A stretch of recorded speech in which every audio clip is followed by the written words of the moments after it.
Le comité ONU Femmes France existe depuis 2013 et c'est l'organe relais en France des actions qui sont menées par ONU Femmes au niveau mondial.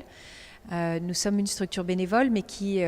permet le rayonnement des campagnes, notamment de Orange Day, de He for She et d'autres sujets de plaidoyer portés par l'organisation au niveau mondial.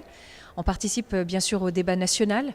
sur les différentes problématiques qui touchent encore la situation des femmes, les inégalités qui perdurent en France. Et on s'efforce de faire rayonner aussi les bonnes pratiques qui sont visibles en France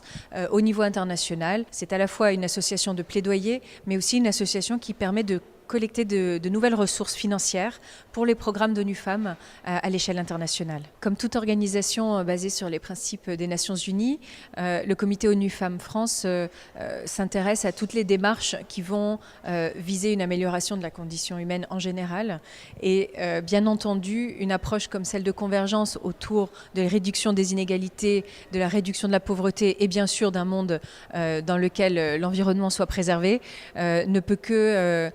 nous être intéressant de manière à pouvoir apporter l'éclairage aussi sur la thématique aujourd'hui illustrée par l'objectif du développement durable numéro 5, mais qui est également transverse à l'ensemble des autres ODD, qui est la thématique de l'égalité entre les femmes et les hommes. Aujourd'hui, aucun de ces objectifs ne pourrait vraiment être atteint si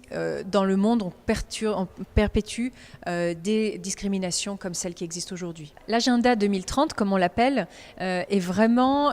le plus bel espoir qui a été donné depuis de très nombreuses années parce qu'il a rassemblé tous les acteurs, on l'a dit en 2015, autour de ces 17 objectifs. Et non seulement ils sont aujourd'hui redevables de cet engagement, mais également ils se sont fixés des objectifs quantifiés qui, à l'horizon de 2030, pourront, nous l'espérons, être atteints. Il est très important de ne jamais baisser les bras et de se rendre compte d'un élément primordial qui est l'importance de mesurer les progrès, tant sur des benchmarks qui existent déjà,